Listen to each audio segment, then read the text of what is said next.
Deci, astăzi o să privim un nou vlog de culoază.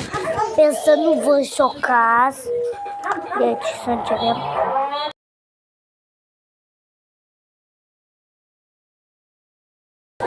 Deci, guys, mă acuzați ca lipătator. Și hai să o dăm pe asta, guys. Nu, guys, asta mai bine mă sperie.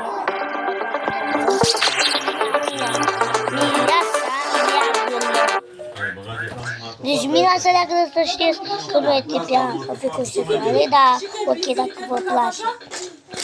De ce să începem? Pe primele. Am citit, dar nu știu.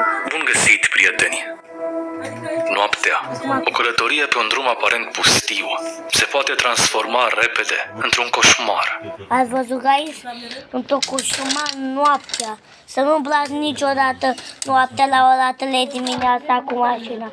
Poate să vă apară ceva straniu. Astăzi vă prezint niște cazuri terifiante de acest gen, rămase fără explicație. Dacă ați auzit, să dădeți un like. Sau dacă vedeți ecranul, foarte bine. În noiembrie 2018, o femeie... Vedeți, guys, de asta nu este bine ca să umblați la ora 3 dimineața dacă voi nu știți cu mașina. Poate... Chete o tafie. Poate ca să... Este de chizat, dar de fapt este lacul. Vă rog, dacă nu v-am șocat, să nu vă speriați, vă rog. Asta stă în mijlocul străzii. Dacă v-ați speriat, să dați un like. Iar și el. Și asta până să face roșu. Cai, nu știu de ce. Nu cac mașinile, nu nimica. Dacă stă până roșu. Hai să vedem situația și de asta nu mai vorbim. Sinistră a fost văzută în mijlocul unei treceri de pietoni din Sapporo, Japonia. În Japonia? Clipul a fost făcut celebru de către youtuberul Sir Spooks. Omul a rămas stupefiat când a realizat că necunoscuta nu dorea să plece, în ciuda faptului că semaforul se făcuse roșu. Roșu, am zis, guys, roșu. Nu știu de ce. Aștept ca să duc asta.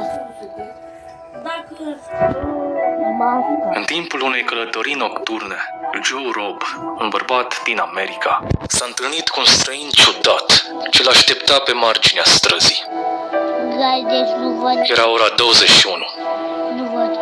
I'm trying to get you guys a picture of this, but this thing is scary as hell. I have never seen no one look like this or be like this. See if you guys can see it with the light down there. Oh no, still too far. I'm getting on the road here by it, and I don't see nothing still. Let's zoom it out. Nu știu unde se oprește cu mașina. Where did they go? Că n-are voie. I don't know where they went. What the f? He's standing like under the sign over there. I don't know if you guys can see that. He's legit like standing under that sign right there. Just like right there. On the side of the road. What the f is that? Do you see that right there? Do you see that? Who the f? But they got like some weird mask or something on. What the hell is that? What the f? Oh, what the f?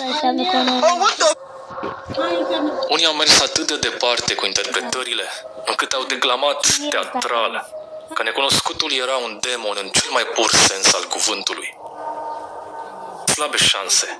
Cel mai probabil era doar o persoană mascată, în căutarea adrenalinei. Acum eu am, să știți că am două camere, acum mă duc în cealaltă. Acum mă duc, guys.